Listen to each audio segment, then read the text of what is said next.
Vamos receber aqui o Frei Chico, então, nos nossos estúdios. Muito bem-vindo, tudo bem? Tudo bem, e vocês? José Ferreira da Silva, ele, o Frei Chico. O cara mais bonito de São Caetano do Sul, ó, vai. Eu não tenho dúvida. Sabe o que está acontecendo com você? Você está assustado lá com a Bolívia, né? Eu estava um pouco, mas você está assustado. Calma, ele não vai passar aqui, não. Fica tranquilo, tá? Você está tranquilo? É isso que eu quero saber. Se você estiver tranquilo, aí eu começo a ficar tranquilo, Frei Chico. Fica na sua frente, eu estou ótimo. Pô. Ó, vou fazer o que você me pediu da última vez que a gente se viu, hein? Vou tirar o óculos e vou tirar o boné. Fica muito diferente, cara. Aí, ó. Tô mais bonito, Frei Chico? É mais bonito que o boné. Põe o boné que é mais bonito.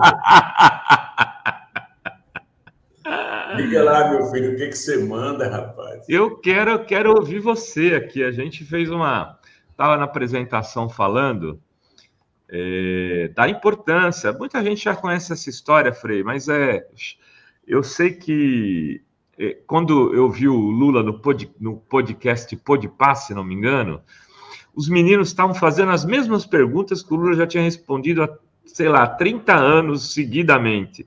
Mas uma quantidade imensa de pessoas não sabiam daquilo. Eu tive muito retorno de jovens falando: nossa, eu não sabia que o Lula tinha perdido o dedo no torno. Nossa, eu não sabia. Então, assim, muita gente sabe que você foi a pessoa responsável por levar o Lula para a militância. Mas eu queria que você começasse um pouco a contar por essa história a tua relação com o Lula, e depois a gente fala um pouco do Sindinap, da tua atuação atual, dos aposentados. Eu até cruzei o braço. Cruzei o braço porque são histórias longas e você não pode dar microfone para pernambucano e aposentado, porque eles pegam o microfone no largo mais. Então você tem que controlar, tem que perguntar. Nem você tem que perguntar, pergunte logo, para atrapalhar, porque os caras são a gota serena e vão embora. A nossa história, a gente repete muito, mas tem a obrigação de repetir, porque o público não é o mesmo, é outras pessoas, às vezes nunca viram a gente, espero que alguém esteja vendo a gente, né? Mas a nossa luta com o Lula, a nossa luta é daquele pau de arara, depois morar... Tem umas coisas tão engraçadas na nossa vida que eu fico me lembrando hoje. Hoje eu moro num apartamento que tem 2 banheiros.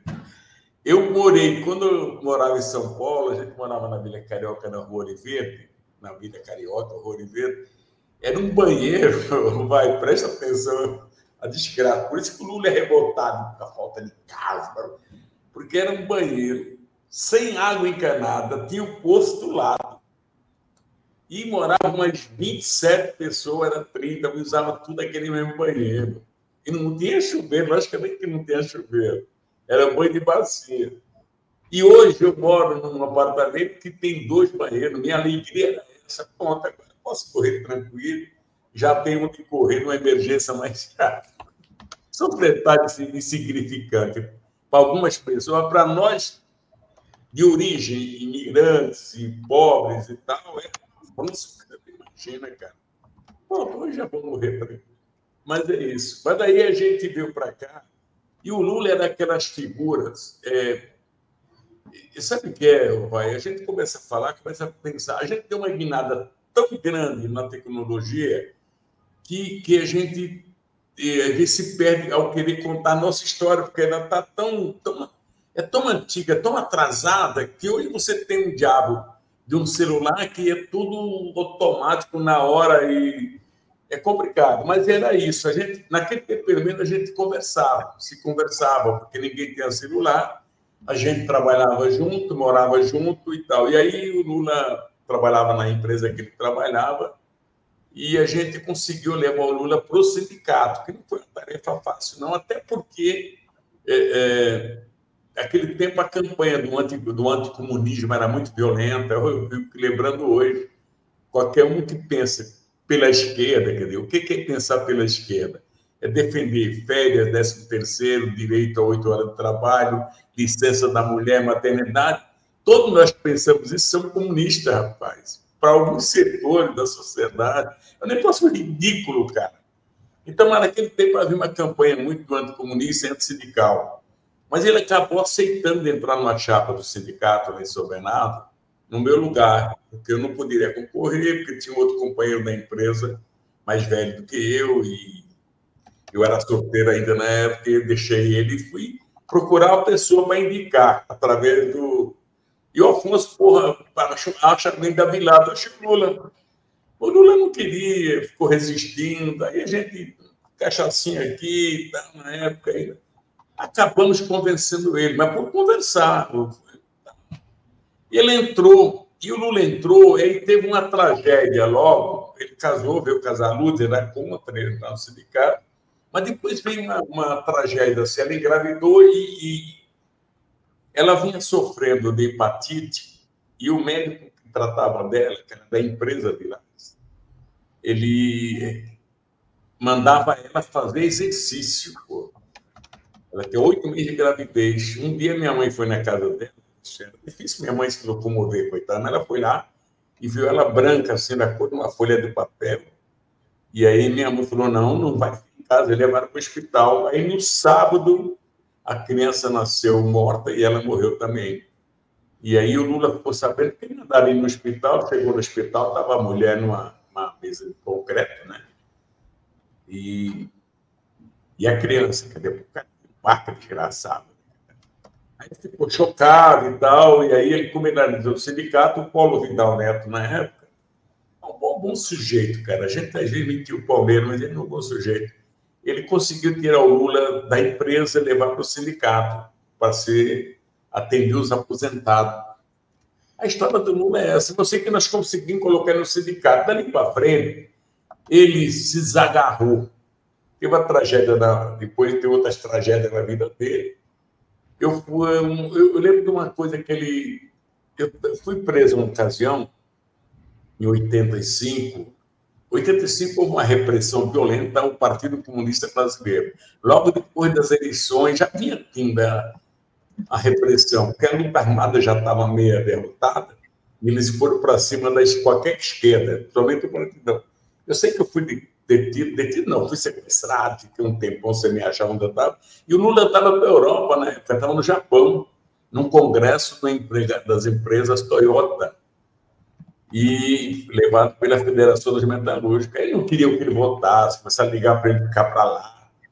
Mas ele, como não devia nada, ele voltou. Eu falei, vou votar, não devo merda nenhuma, estou votando. E voltou, chegou aquele que ficou me procurando também, e não achava, aí foi para um quartel, os caras deram um chá de cadeira lá, ali no Parque Dom Pedro, né, o quartel-general do Exército de São Paulo, e ninguém me achava mesmo, mas o Lula, a dinâmica, ele ficou revoltado, porque ele me conhecia como um pai de família, um trabalhador, de repente está preso por quê? Por pensar, assim, né? Criminoso. Eu sei que a partir daí ele foi adquirindo uma certa consciência, foi lendo bastante. O Lula não tem uma formação universitária, tem uma preparação dele mesmo, estudando, lendo as coisas que interessavam. O Lula não ia para um debate sem informações concretas do que ele queria. Era isso. Esse é o cara que está aí hoje. Depois se desagarrou de mim, não conseguiu entrar, quer dizer, ele não entrou no Partidão, fez muito bem não entrar na época, nos anos 80, 70, 80. Fez muito bem, logicamente, e para o Brasil também, né? Mas aí se desagarrou, esse cara que está aí hoje, pronto. Ninguém controla mais. Agora ele já está no fim da vida, ele fala que tudo que ele fizer agora é lucro. É certo, Frei. Dri, você tem alguma pergunta para o Frei Chico? Eu tenho várias aqui. Eu também. Vocês, quanto é a diferença de idade de vocês? 3 anos, filho. Então, vocês crescem... Eu sou de julho de 42, ele é de outubro de 45. Vocês tiveram uma infância bem próximas, assim, bem... Mais próximo foi nós, foi. A gente mandava, né? O mais chefe manda, o mais velho manda, mentira. Era mais novinho, né? Não, é natural, né? O mais velho sempre tem uma autoridade, mas não temos, não. A gente tem independência total. Enquanto minha mãe estava viva, não tinha ninguém, não. Que mandar, minha mãe que mandar. Minha mãe era mãe e pai ao mesmo tempo.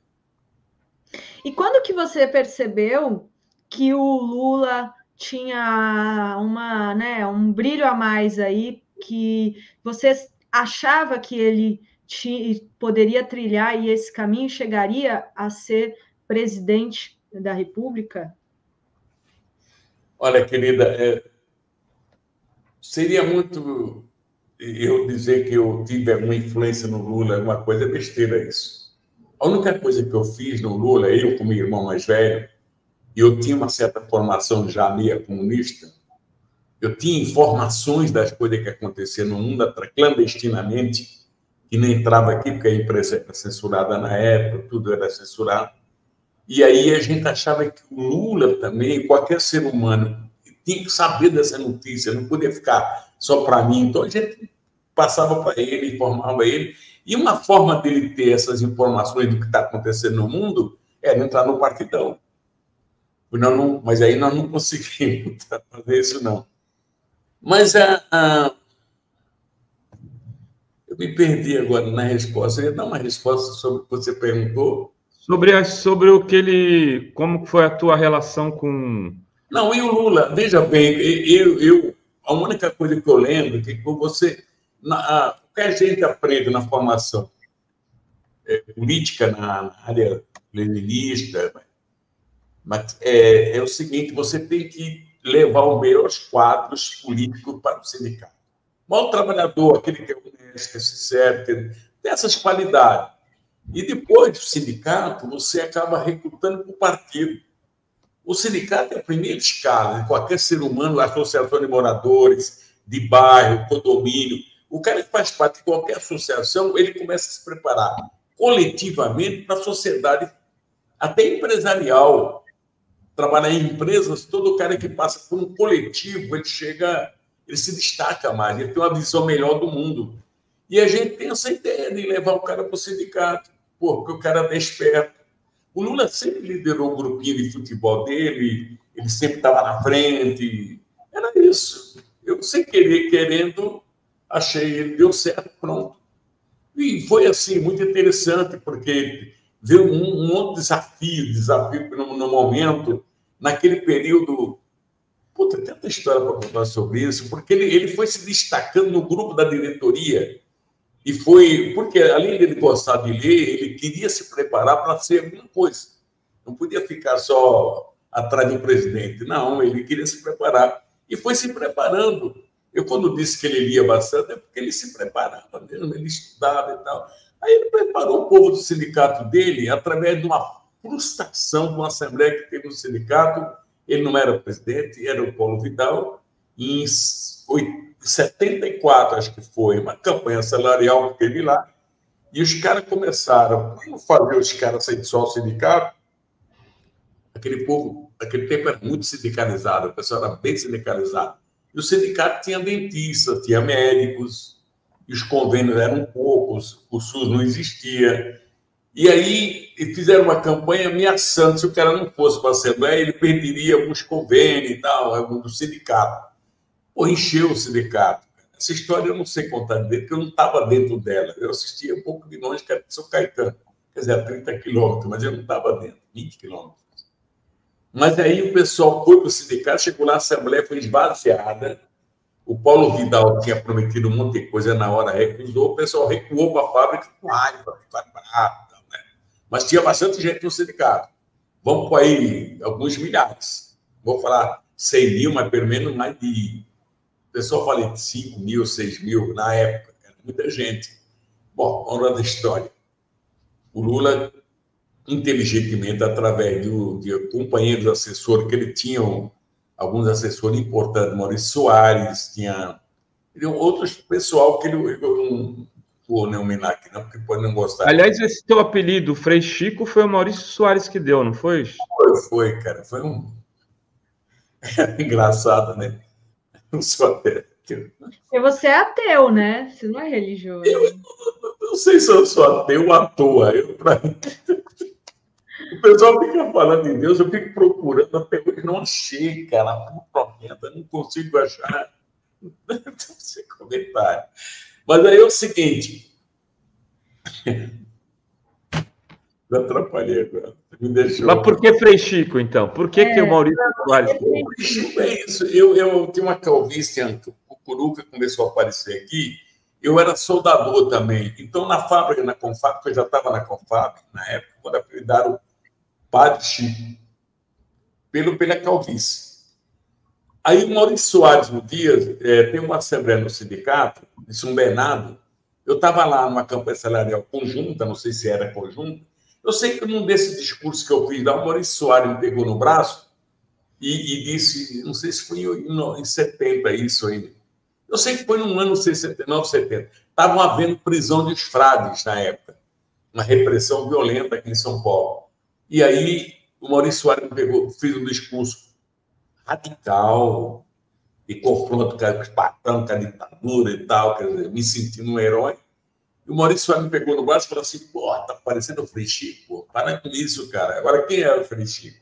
Frei Chico era um camarada, um frade que tinha sido preso, estava preso na época ainda, foi muito torturado, e acabou se matando na França, parece. E esse apelido pegou. Porque quando eu fui preso, em 75, fui preso, né? Sequestrado, preso, sei lá. Auditoria militar, é na rua, a Brigadeiro Luiz Antônio, eram 3 ou eram 4 militares e um civil, que era um tal de Mel, um jurista lá. Eles queriam me deter porque no depoimento que eles faziam no DOI-CODE, havia um depoimento por escrito. Os caras botavam lá 10, 15 pessoas sentadas em cadeira escolar ali na delegacia da Rua do Dóia, e ali você fazia o depoimento escrito, que você foi, que você fez, o que lá. E os caras iam te acompanhando e mandando você mudar aqui, mudar ali e tal. Você fazia o que eles queriam. Bom, eu cheguei perante a auditoria, falei, reconheci o Frei Chico com um apelido. Era apelido, de fato. Aí o juiz aceitou que ele achava que era codinome, né? Aí ele queria que eu assinasse o doutor, aí foi importante, o doutor, meu advogado, esqueci agora, o doutor Zé Carlos Dias, ele sugeriu ao juiz para me levar um abaixo-assinado de nome de pessoas que me conheciam com apelido. Aí eu peguei a assinatura de alguns advogados, algumas personalidades, e levei para ele. Aí eles me liberaram, não prenderam. Depois eu fui inocentado, mas foi esse modelo. O Frei Chico pegou e ficou. Não tive mais como apagar. Depois concorri no sindicato. Aí a Frei Chico, não tem... O nome ficou. Muito bem. Tem muito mais aí. Tem o Frei Chico, hoje você é afiliado ao Partido dos Trabalhadores? Não. E o Lula não Você tinha... nunca foi, né? Você nunca foi, né? Não, você sabe que nesse negócio de política, a gente não... o Lula ficou, depois foi criar o PT, eu era contra a criação do PT, porque nós já tínhamos nosso Partido Comunista Brasileiro, que achávamos que representava a classe operária, nós tínhamos uma ilusão que representava, queríamos representar, mas ela não apoiou, então, sinal que ela queria outra alternativa. Quando eles foram fundar o PT foi fundado num momento que eu não vou entrar em detalhe, que é muito uma história violenta. Era o PT no Brasil e o Valesca lá na Polônia, né? Havia a Guerra Fria estava em andamento, então todos nós que pensavam diferente era complicado. Então, era um empate. Aí eu fui contra e tal. Votei no Roberto Freire para presidente em 89. A 89. O Lula é candidato e o Roberto Freire, no segundo turno, não. Votei no Lula, tá? Porque era questão de quadro de partido, não tinha como, era da direção nacional, aquele negócio todo. Mas aí... Você não votou no Lula em 89, só no segundo turno? Eu votei. Mas hoje você se arrepende disso profundamente, né? Não pelo Lula, mas pelo Roberto Freire. Não, Roberto Freire terminar como está terminando agora é uma tristeza. A briga dele com o Lula é uma coisa que não tem cabimento, cara. Ele foi um quadro interessante para o Brasil. Era uma puta cabeça, nós achávamos que era. Naquele momento, a esquerda estava bem fortalecida. De repente, começou a ciumeira, visões de mundo diferente. Qual é o mundo? O Lula chegaram a começar uma campanha que o Lula era da CIA, o Lula era traidor, não sei o que, né? O Lula pode ser o que for, agora traidor ele não é e da CIA ele não é. Agora, o Lula é o quê? Um cara... É um brasileiro que quer transformar dentro do capitalismo, por isso que eu acho difícil, muito difícil isso, mas o Lula se impõe com isso, uma sociedade melhor, onde o povo tem condições de sobreviver decentemente. Ele acha que é possível? Eu também acho que é possível. Agora, tem que rebentar e quebrar o poder da elite. Ela manda em tudo. Ela tem realizado em tudo. Eu fico engraçado, eu acho engraçado, Rovai, eu estou falando como se eu estivesse conversando na boteca. Desculpa se eu sair fora do Imagina, uma delícia isso. Imagina, que é Eu acho uma engraçado, quando os companheiros começaram a chegar no poder, primeira eleição, eu lembro que eu estava no boteco bebendo lá, e um companheiro disse, um desses, bebendo é uma merda, né? Que você fala besteira pra diabo. Eu sei que um companheiro ligado ao PT gritou assim, agora nós estamos no poder. Aí eu comecei a rir. Aí ele, cara, estamos no poder, você não sabe o que é o poder, filha da puta. Vai descobrir o poder, a gente vai ver o que é o poder, o que é o governo. É isso, o povo até hoje não descobriu o que é o poder. Nós temos pessoas que ainda vivem na ilusão. A máquina do Estado, ela é, no Brasil, é da elite brasileira, e uma parte dela, grande por sinal, é escravagista, é preconceituosa, racista, é tudo. Estão aonde? Na burocracia pública, nas polícias. Eu acho que foi. Acho que eu fiz um negócio aqui, companheiro. Peraí. Não, melhorou. Tá tranquilo, estamos te ouvindo bem, viu, Frei? Não, eu mexi no teclado aqui sem querer. Quem que manda no Brasil? Onde é que você decide? Poder Judiciário. Aí tem vários setores do judiciário, hospitais públicos, por mais que você influencia, põe gente lá, mas tem alguém da máquina conservadora lá dentro. Tudo é isso. A máquina pública, o que toca o Estado, ainda é enraizado. O PT errou, quer dizer, o PT, não é que o PT errou, qualquer partido de esquerda que queira chegar ao poder um dia, ele tem que fazer uma programar um pé no chão, sem alarde, e infiltrando militantes dentro das órgãos públicos. É juiz, é promotor, é procurador, é essas coisas. E dentro dos militares também. Porque se você não fizer isso, você não vai mudar. Por exemplo, vamos pegar a questão militar brasileira. A gente fica... Eu sou saudosista. Eu lembro no meu tempo de jovem, tinha militar nacionalista. Era gostoso ter os caras apoiando a independência brasileira, o caraca. Mas depois disso, nós nunca mexemos na estrutura de formação dos militares. Qual é a formação deles, acadêmica?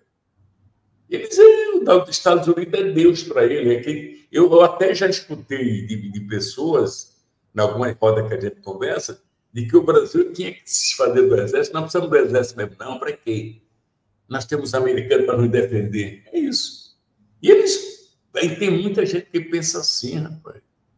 E para que serve Força Armada? Eu defendo um regime que um dia não vai ter Força Armada, não vai ter nada. Agora, esse é um sonho para milhares de anos para frente, porque o chamado comunismo ele não existe, não vai existir com facilidade. Ele existe um setor tribal, algumas tribos indígenas que não tem chefe. E a produção é lá entre eles e tal. Não podemos chegar a essa sociedade sonhada, nessa utopia. É muito difícil chegar lá, mas melhorando ela, a sociedade, nós podemos melhorar.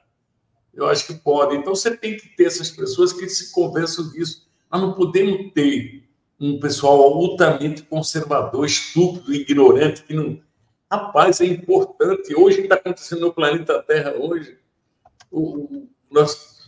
é complicado. Pergunta aí, porque senão eu não vou contar a história.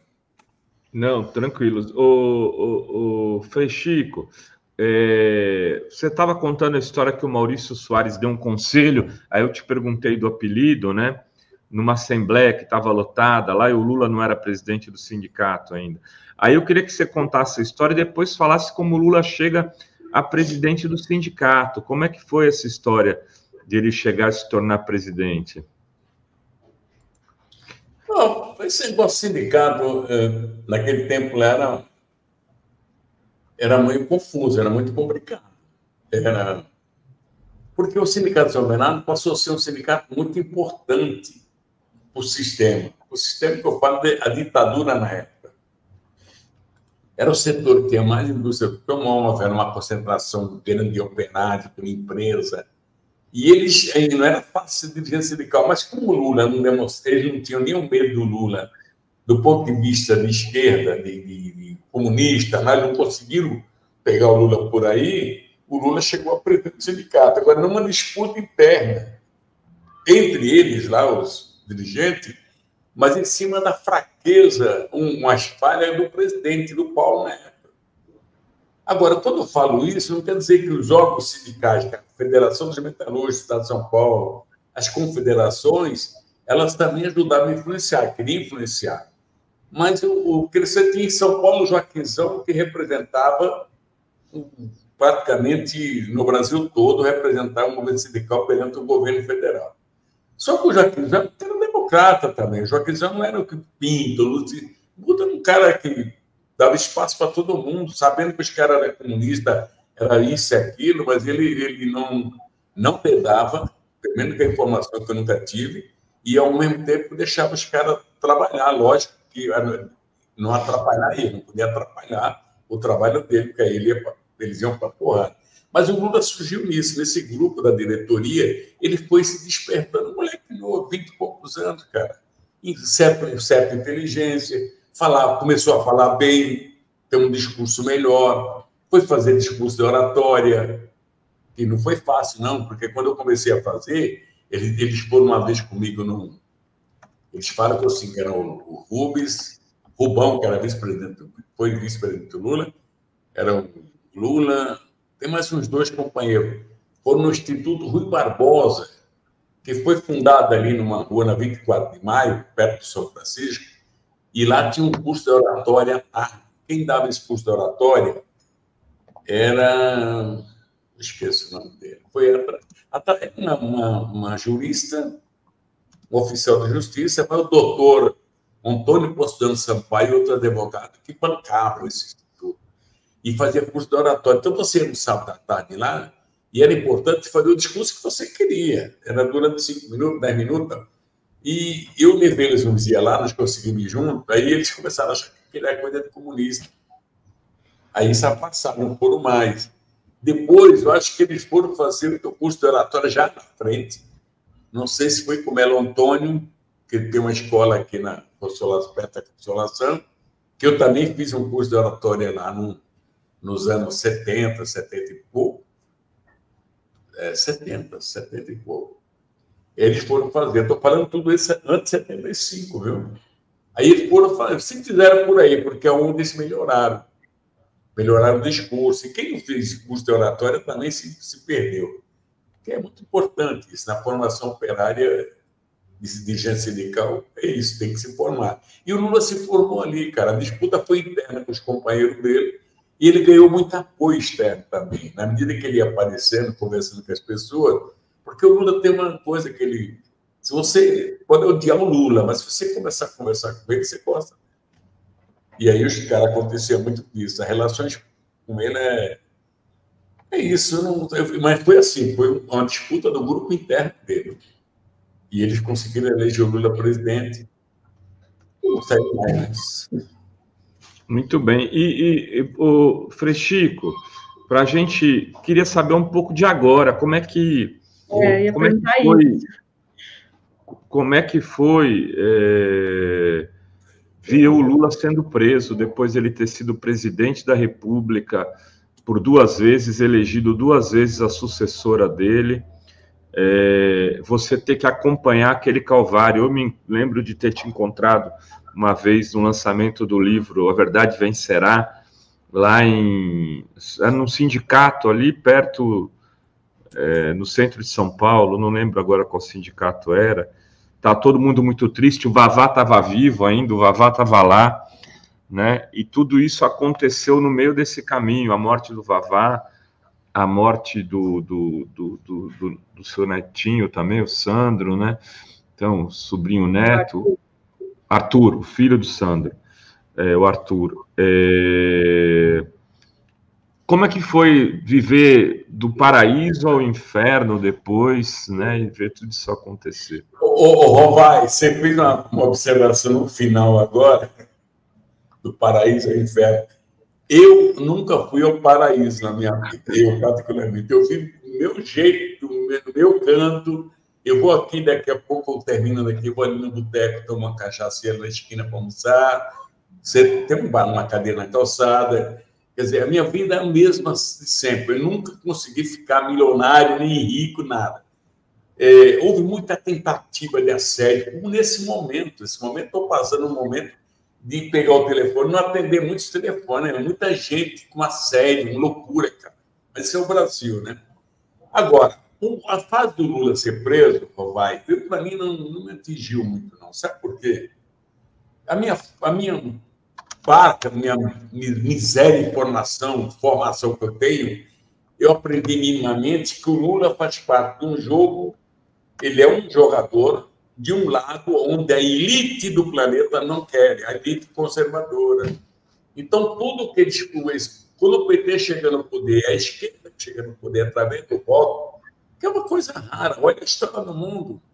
O Lula chegou no Brasil onde ninguém confiava que o Brasil... mas através do voto, cara, popular.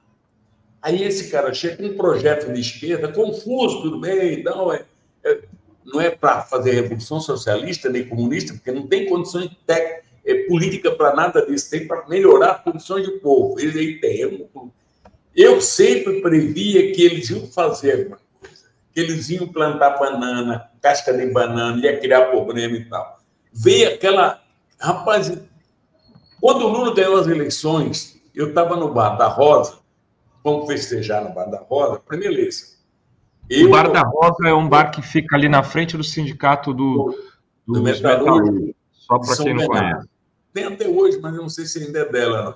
Mas aí nós fomos lá e o Antônio Postano Sampaio fez o seguinte: Lula se elegeu.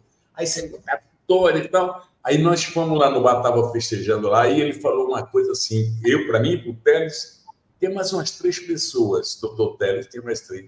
Ele falou assim: Freixo, você vai... Olha, faz conta que ele estava no partidão, dando orientação para você. Você já passou por esquerda, você sabe como é que é, né? Aí disse, nós temos que convencer o PT a criar grupo de trabalho para defender grupos organizados e trabalhar no Estado para defender o mandato do Lula. Tem que levar isso já, e alguém do PT tem que pensar nisso, porque eles vão tentar derrubar Lula a qualquer momento, porque nós não tínhamos a mídia, não tínhamos nada, a gente sabia disso. Agora, essa coisa eu levei, te juro que eu consegui falar com 2 caras que eu não vou dar o nome, um deles morreu, o outro está vivo ainda. E eles acharam que isso era um pouco ilusório, que não era bem assim. Um deles chegou a falar que a elite, no momento, era grande aliada. Não, tudo bem, era aliada com alguns projetos, não para mudar a sociedade, não para não derrubar Lula. Ela nunca foi aliada para não derrubar. Hoje tem alguns que concordam com não derrubar. Mas aí, companheiro, quando surgiu o Mensalão, depois veio o Lava Jato, a gente sabia, eu particularmente, e mais alguns companheiros que acompanham a evolução dos Estados Unidos no mundo e o controle que eles têm nos países onde eles têm muita influência, que eles iam fazer isso. Quando eu falo Estados Unidos, é a política externa americana, é o povo americano. O povo americano, coitados, uma parte do nome sofre, que no diabo lá também, lógico que sofre menos que nós, que estão mais ricos lá. Mas não é o povo americano, é o chamado Departamento de Estado, é a sua política externa, através dos seus setores financeiros que dominam o mundo. Aí tem o inglês, tem a gota serena, tem tudo quanto é lugar. Eles dominaram, implantaram a Lava Jato, foi criação da Lava Jato. O que é triste para o nosso governo de esquerda é que não viu isso quando eles estavam alugando casa, nos anos 2010, 2011, 2012, fazendo curso, os caras vinham aqui fazer curso com a Polícia Federal, com os juízes, e, porra, está tudo escrito. Aliás, eu recebi um livro hoje aqui, que ainda vou ler esse livro, porque, para me formar um pouco, eu gosto de me formar melhor, para ver se eu falo alguma coisa concreta, às vezes. Então, tudo isso foi planejado, cara. E qual foi a técnica deles? O corrupto, o ladrão e o anticomunismo. E aí, destruir os quadros políticos. Não foi só o Brasil, foi o mundo todo sofreu isso. É só prestar atenção. E alguns países não votaram até agora, não conseguem sair disso. Nós saímos dessa porque o Lula não devia nada. Eu conversava muito com o Lula sobre isso e falou assim, olha, me chama de Zé, eu não devo porra nenhuma. Então, esses caras vão ter que provar. Mas você vai... Eu falava, você vai se ferrar, vai ser longa a cadeia. Dane-se a cadeia, eu posso até correr na cadeia, mas eles vão ter que provar meu crime. Eu não tenho crime, eu não cometi crime, acabou. E para isso ele foi com sacrifício, porque não tem outro jeito, cara. Muitos companheiros nossos de esquerda, até do PT, achavam que ele tinha alguma coisa, foi feito alguma coisa. Como? Eu estou dizendo que não fiz, porra. É duro isso, né, cara? Eu, quando fui envolvido, eu tenho uma coisa que é triste na minha vida e que eu fiquei decepcionado, é com a classe advogada. É uma pena falar isso, né? Mas tem muitos advogados bons, mas tem uns que é complicado. Eu dizendo que eu não tinha nada na Lava Jato, que eu trabalhava com a empresa, tinha nota fiscal e tal. Aí, quando o cara foi pegar meu caso, que eu apareci também no processo, eu, minha filha, puta, né? E aí, o que eles fizeram? O advogado explicando para ele, olha, tem isso, tem isso. Aí ele falou assim, mas você vai ficar caro, porque vai ter que fazer isso. Eu falei para ele assim, não é uma coisa que eu estou falando isso até com um desabafo. Olhou para mim e falou assim, mas você sempre esconde uma coisinha na... Foda escutar isso, né, cara? Ele sempre acha que você esconde uma coisinha, ele sempre acha que você é ladrão, porque a imprensa começou a dizer que você é ladrão. A mídia começou a dizer. E aí os caras acreditam na imprensa. Então, muitos brasileiros, por má informação, por não estudarem direito o que é o poder, quem é quem e tal, ainda acreditam na deformação das pessoas. É isso, é lamentável. Mas eu não sou o Lula, outros companheiros passaram por isso. Houve outros casos no mundo. E a dominação dele no momento agora é o anticomunismo. E todos nós, já falei uma vez, todos nós pensamos nas proteções trabalhistas que nós temos, uma forma de viver melhor, né? Esses direitos nossos, somos de esquerda, então é comunista. Alguns pastores, não vou falar todos, alguns pastores de igreja, a igreja católica também, alguns, nos defama muito com isso. Tudo comunista. Porra. Queria que fosse o comunismo. Podia ser, né? Diga, meu filho. O Frei, queria que você falasse um pouquinho da sua militância atual. Você está no Sindinap, né, o Sindicato dos Aposentados, o atual presidente aí, nosso amigo, um jovem, né, perto de você, o Milton Cavallo. Como é que é militar de novo, tá num outro status de militância, né, mas ainda atuando em nome de trabalhadores ou ex-trabalhadores que agora precisam, numa etapa da vida, de lutar por direitos, ou pelo menos para que não lhe tirem direitos. E o que você está achando do governo Lula em relação a isso? Agora que eu te peguei.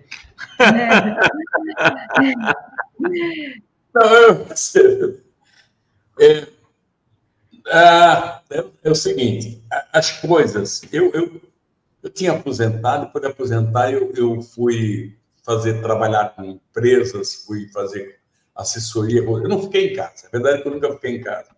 E o companheiro, há uns anos atrás, me chamaram a fazer parte desse sindicato. Esse pessoal que fundou esse sindicato aqui, o João Feio e outros companheiros, foram militando comigo em São Caetano, na chapa de 83. Aí vieram para o sindicato aqui, junto com o Paulinho, através de uma viagem para a Itália e tal, acabaram descobrindo que podia fundar o sindicato de aposentado. E vieram a fundar, o sindicato está existindo até hoje, está muito grande.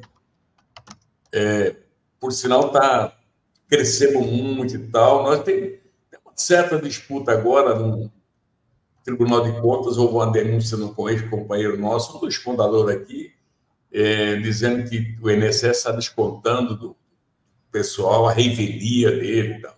Nosso caso é o contrário, é que todo mundo é registrado, não tem... E eu estou aqui, estou fazendo parte aqui do Cavallo, não estou fazendo muita coisa como devia fazer, porque você precisa divulgar muito o direito dos velhos, dos aposentados. Quando você pergunta, e o governo Lula que está fazendo, eu acho que o governo Lula pode fazer muito pouco. O que nós temos que fazer, e que o Lula e qualquer governo vai fazer, é se nós mobilizarmos os aposentados, não só nós, os trabalhadores também, para que demonstre força, demonstre organização. Aí o Congresso Nacional, que é ultramente muito conservador hoje, e o Lula tem feito milagre de preservar, conseguiu o que ele já conseguiu até agora. Nós temos que trabalhar, e nós aqui trabalhando, numa forma de tentar garantir o mínimo da nossa renda e aumentar, logicamente. Mas eu vejo através, assim, olhando direito, eu tenho no meu caso, pessoal, eu estou aposentado há 29 anos. Olha bem, eu paguei 35 anos, paguei 37, foi 38 anos de INSS. Aposentei no tempo, era um salário X, dava, eu não lembro quanto, mas era um teto. Eu estou trabalhando já praticamente o mesmo tempo, eu já estou aposentado do tempo que eu paguei em Previdência. Agora, imagine você manter milhões de trabalhadores com um período desse e aonde vai ter dinheiro para bancar o aposentado que vive esse tempo todo? Como é que nós vamos arrecadar? Onde é que nós vamos achar fundos para repor? Carteira profissional assinada é uma forma que você vai repor, contratando, mas há uma campanha violenta no meio do sistema capitalista, logicamente, de eliminar os direitos trabalhistas. O cara é ser contratado com a ilusão de que trabalhando por conta é mais fácil. Eu cuido da minha vida, eu vejo assim falar isso, eu cuido, eu não quero sindicato, não quero pagar previdência também. É lamentável isso, mas tem bastante isso. Então, nossa tarefa aqui é tentar convencer as pessoas a contribuir com a Previdência Social. Não entre nesse papo que estão agora jogando, o sistema financeiro está jogando, de que a Previdência é deficitária, que tem que cortar isso e aquilo. Nós não somos deficitários. Pelo contrário, se nós temos melhor salário, a sociedade vive melhor. A gente ganha, mas produz, mas... E aí nós estamos... O nosso sindicato está fazendo isso, vamos fazer isso, campanha sistemática contra isso. Não é fácil, mas nós temos que fazer com que nós aumente e garante nosso rendimento. Dentro do combate à inflação, a gente ganhar mais ainda do que a inflação. Agora, é fácil? Não é fácil. O governo Lula está ferrado. Eu tenho até dó do governo, porque ele enfrenta. Você pega os impostos de renda que a elite brasileira paga, é uma vergonha, cara. A gente não consegue mudar isso, cara. Você pega os caras, aposenta, por exemplo, um funcionário público federal, alguns, é o integral que ele ganhava. Alguns funcionários, não dá, né, cara? Eu ganho 50 mil hoje. Eu não sei com o desembargador que ele ganha, acho que é 54 mil reais. Ele aposentou com isso. E os aumentos que vieram para o pessoal, ele pega aumento. Agora, a gente aposenta com salário mínimo, acha que é muito, porque que é isso, cara? Estamos ferrados. Mas nós estamos aqui na batalha, no dia a dia. Não tenho falado com o Lula, é difícil falar com o Lula. De vez em quando no telefone ele troca uma ideia, ele está muito atarefado. Eu tenho até receio de que ele não... eu acho que ele vai... Mas ele disse para mim o seguinte, ele está se preservando muito porque ele chega em casa, ele descansa 2, 3 dias por semana, descansa mesmo, fica relaxado, não faz muita coisa, mas não consegue ficar, porque tem sempre problema. Esse problema do Rio Grande do Sul, para ele, pegou no meio, na veia, é um problema muito sério. E os problemas internacionais também, né? Afeta muito ele, e ele tem que ajudar a resolver. Você acha que ele devia ser candidato de novo ou que ele já deu muito pelo Brasil? O que você acha, Freixo? O Lula tinha um projeto de vida que eu tinha inveja dele, ia fazer, até sonhar para fazer junto.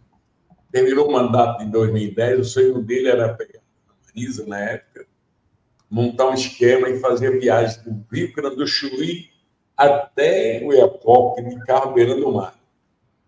Levar 1 mês, 2 ou 3 fazendo isso, mas fazer essas viagens que era importante. Conhecer o Brasil beirando o mar. E ele não conseguiu fazer merda nenhuma disso, aí veio a maldita prisão dele, aí ele tem que provar que é inocente, aí se ferrou, Agora, você vai perguntar para mim, ele vai ser candidato? Olha, ele está bem de saúde. Candidato ele gostaria de ser, não. Agora, mostra uma saída para daqui a 2 anos. É cedo falar isso, eu também acho que ainda é cedo. Vai acontecer muita coisa no Brasil. Vai acontecer muito atrito, muita coisinha. Então, eu gostaria que ele fosse cuidar do resto da vida dele. Eu gostaria. Mas ele não vai. Não vai. Ele vai fazer que, na hora que se... Para evitar esses trogloditas que ele faz, troglodita, voltar ao poder, ele pode fazer qualquer sacrifício. É isso. Não vejo outra saída também, não. Não dá para falar mal desses caras. Esses caras são muito estúpidos demais. Agora, para que ser toda uma... Nós estamos passando um momento, pai. É uma coisa que nós não estamos falando, eu não tenho competência para falar isso, mas vocês têm que bater em cima disso. Só a mudança do planeta Terra. Chamada a geopolítica. Nós vamos sofrer muito com a geopolítica, porque os americanos não querem abrir mão do domínio do Brasil com o braço deles, com a reserva estratégica deles. E o mundo está saindo fora do esquema americano, só de guerra, só de destruição. O americano, lamentavelmente, não é todo americano, eu tenho que tomar cuidado com isso para não falar, mas a estratégia americana é dominação, é a invasão, destruição, e não dá nada em volta, dá liberdade, democracia. A democracia deles está em crise total. As eleições dele estão sujeitas a ser destruída pela própria ganância americana.